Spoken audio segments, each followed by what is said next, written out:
Welcome to NRK narrates. దేవుని పరిశుద్ధమైన ప్రశస్తమైన నామానికి స్తుతులు స్తోత్రాలు. మీ అందరికీ నా వందనాలు తెలియజేస్తున్నాను. క్రైస్తవ్యం అన్ని జనులలో ఎంత లోకువైపోయిందంటే ఒక కామెడీ పీస్ లాగా మారిపోయింది. ఈ రీల్స్, ఈ షార్ట్స్, ఇన్స్టాగ్రామ్లో, ఫేస్బుక్లో చేస్తారు చూడు, అటువంటి ఒక అన్య జనాంగము క్రైస్తవ్యాన్ని హేళన చేస్తున్నారు, క్రైస్తవ్యాన్ని పరిహాసం ఆడుతున్నారు. క్రైస్తవ బోధకులు, పాస్టర్లు చేసే విన్యాసాలను వాళ్ళు రీల్స్గా, షార్ట్స్గా చేసి పరిహాసం ఆడుతున్నారు. ఒకసారి ఈ వీడియో చూడండి, నాకు చాలా బాధ అనిపించింది. కొంతమంది యవనస్తులు, వారు క్రిస్టియన్స్ అయితే కాదు, తప్పకుండా వాళ్ళు క్రిస్టియన్స్ అయితే కాదు, అన్యులు, వారు కొంతమంది పాస్టర్లు చేసే ఆ స్టేజ్ మీద చేసే ఆ యొక్క విన్యాసాలను ఎలా కామెడీగా చేస్తూ ఎలా ఆ ఇబ్బందికరమైన ఆ వీడియోను పోస్ట్ చేశారో, రీల్స్ పోస్ట్ చేశారో ఒకసారి ఈ వీడియో చూడండి, మీకే అర్థమవుతుంది. ఇక్కడ ఆది అనే వ్యక్తికి ఈరోజు దేవుని సన్నివేశంలో కళ్ళు లేక గత 6 సంవత్సరాలతో బాధపడుతున్నాడు. ఈ స్టేజ్ మీద దేవుడి సన్నివేశంలో అతని కళ్ళు వస్తాయి. ఇక్కడ ఆది ఎవరు? అతను చెయ్యి లేపాలి. ఫస్ట్ లైన్లో మూడో వ్యక్తి ఇస్తుందా ఇటు రావాలి. ఏమైంది? 3 నెలల నుంచి కళ్ళు కళ్ళు తెరువు రావట్లే. వేస్తున్నామూలు ఈ యొక్క బిడ్డకి కళ్ళు వచ్చును కాక బుష్ మంచి చూడండి వచ్చాయి. తెరువు. ఎన్నేళ్ళు ఇవన్నీ 2 వేస్తున్నామూలు. తప్పట్లు. నడు. చూశారుగా, కొంతమంది గుంపు ఆ స్టేజ్ మీద ఒక పాస్టర్ గారు చేస్తుంటారు, ఈ మధ్య చేస్తుంటారు. ఒక తైలాభిషేక కూడికలు, ఒక పరిశుద్ధాత్మ కూడికలు, స్వస్థత కూడికలను పెట్టి ఆ వచ్చిన వాళ్ళని పేరు పెట్టి పిలిచి, ఆ పేరు ఉన్న వాళ్ళతో పేరు పెట్టి, మీకు జబ్బు నయమైపోతుంది, మీ కళ్ళు వస్తాయి, మీకు కడుపు నొప్పి పోతుంది అన్నట్టుగా ఈ మధ్య కొంతమంది పాస్టర్లు చేస్తున్నారు. ఆ పాస్టర్లని వీళ్ళు అనుకరిస్తూ రీల్స్ లాగా ఇన్స్టాగ్రామ్లో లేదా ఫేస్బుక్లో షార్ట్స్ లాగా చేస్తున్నారు. అక్కడ ఎలా ఉందంటే, ఒక వ్యక్తి ఒక ముందు వరుసలో 3వ వ్యక్తి, నువ్వు రావాలి, నువ్వు ఎర్ర చున్నీ వేసుకున్నావు, నువ్వురా, నీకు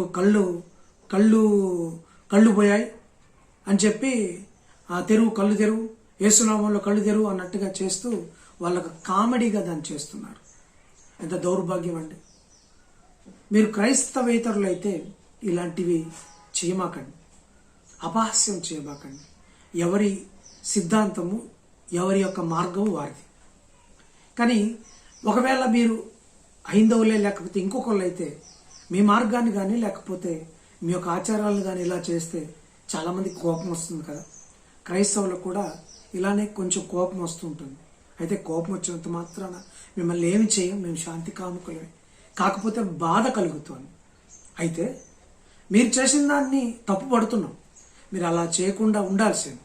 కానీ రెండో కోణంలో ఆలోచిస్తే మీరు చేసింది రైటే అనిపిస్తుంది. ఎందుకంటే మా క్రైస్తవ్యంలోని కొంతమంది పాస్టర్లు ఇలాంటి గిమ్మిక్కులు చేయబట్టే కదా మేము మీకు అపహాస్యంగా తయారయ్యాం.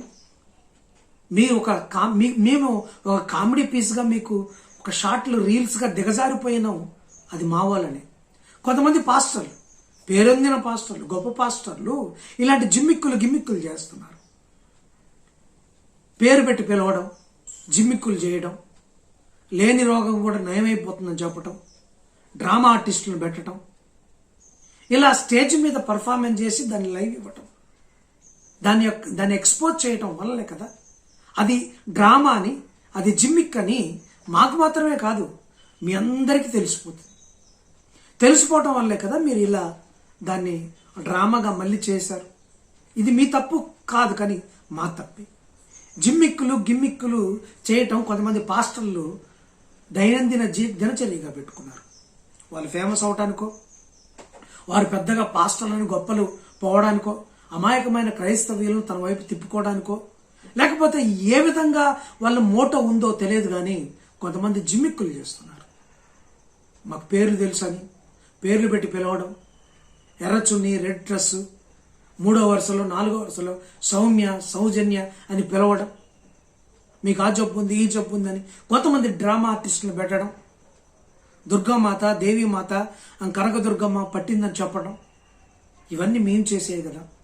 దయతో మమ్మల్ని కూడా మీరు క్షమించాలి, ఎందుకంటే బైబిల్ అనుసారంగా చేయట్లేదు.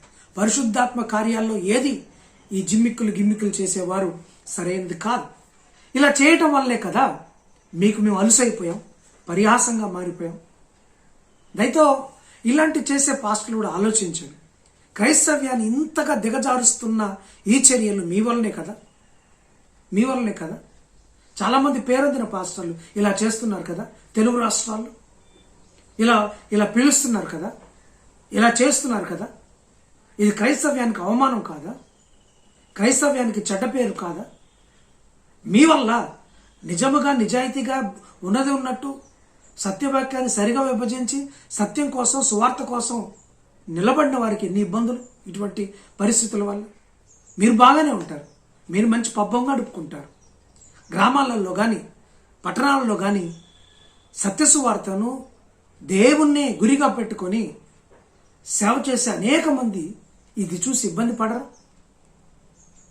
మీ వల్ల అనేక మంది నిజాయితీ కలిగిన పాస్టర్లు ఎంత ఇబ్బందులకు గురవుతున్నారో మీకు తెలుసా? మీ జిమ్మిక్కుల వల్ల, మీ గిమ్మిక్కుల వల్ల, మీ యొక్క విపరీత వింత పోకడల వల్ల ఎంత ఇదవుతున్నారో తెలుసా? ఇంకొకటి, క్రైస్తవం ఎందుకు పలసనైందో తెలుసా? ఇప్పుడు కొంతమంది పాస్టర్లు ఉన్నారు, వాళ్ళు గిమ్మిక్కులు చేస్తున్నారు. లేనివి ఉన్నట్టుగా, ఉన్నవి లేనట్టుగా సృష్టిస్తున్నారు.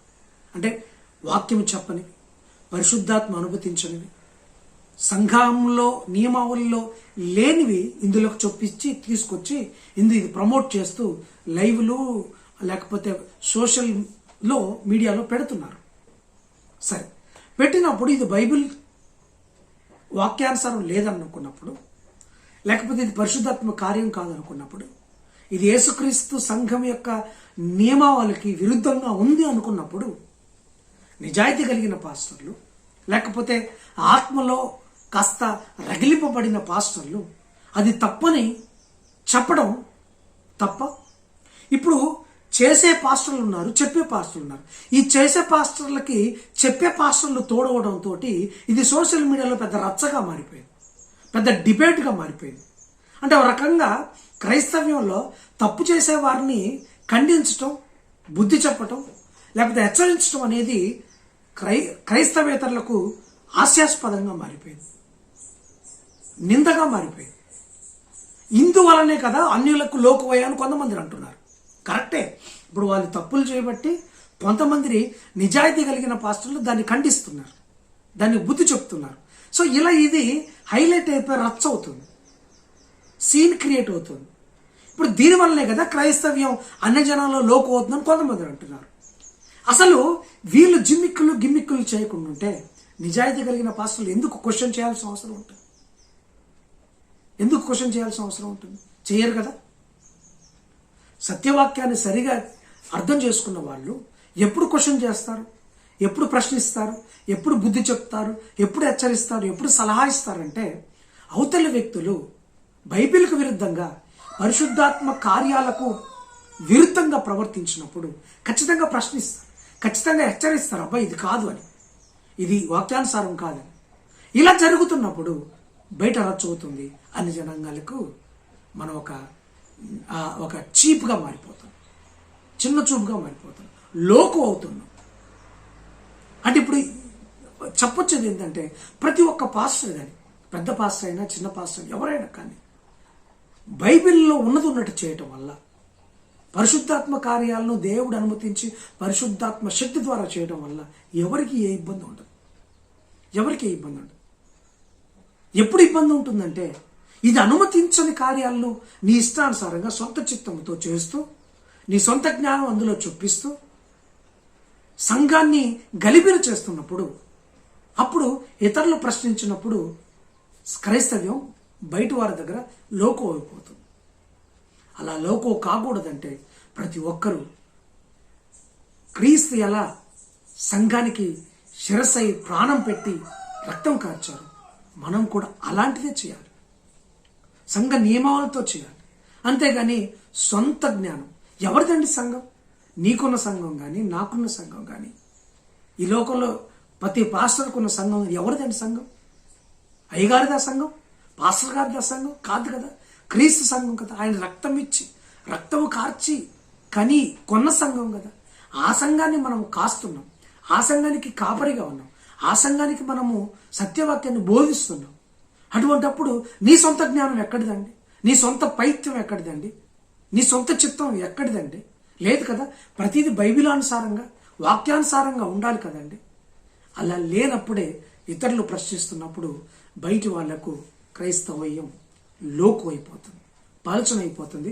ఇగో ఇటువంటి షార్ట్స్, ఇటువంటి కామెడీలు బయటకు వస్తున్నాయి. జాగ్రత్త, జాగ్రత్త అండి. క్రైస్తవ్యాన్ని మనమే దిగచార్చుకోవద్దు. చాలామంది అంటున్నారు, మీరు ప్రశ్నించబాకండి, మీరు హెచ్చరించబాకండి అంటున్నారు. ఎలా? హెచ్చరించకుండా ప్రశ్నించకుండా ఎలా ఉంటాం? తీర్పు కాదు కదా ఇది, తీర్పు కాదు. ఒక సజెషన్ ఇవ్వటం, ఒక హెచ్చరించటం, ఒక బుద్ధి చెప్పటం తీర్పు కానే కాదు, తీర్పు కానే కాదు. జాగ్రత్తగా ఆలోచించండి, జాగ్రత్తగా చేయండి. ఇప్పటికైనా బయటి వారి దగ్గర, అన్య జనాంగం ఎదుట మనము సందేహాస్పదంగా లేకపోతే హాస్యాస్పదంగా ఉండకూడదు. అంటే చక్కటి పరిచర్య జరిగించుతాం, దేవునికి ఇష్టమైన పరిచర్య జరిగిద్దాం. మన సొంత జ్ఞానం, సొంత చిత్తం, సొంత తెలివితేటలు కాకుండా దేవుడి యొక్క చిత్తానుసారంగా పరిశుద్ధాత్మ అనుమతితో కార్యాలు జరిగించుతాం. అది ప్రజలకు మంచిది, దేవుడు మెచ్చే కార్యం. అటువంటి కార్యాలు మనం చేయదుము కాక. God bless you.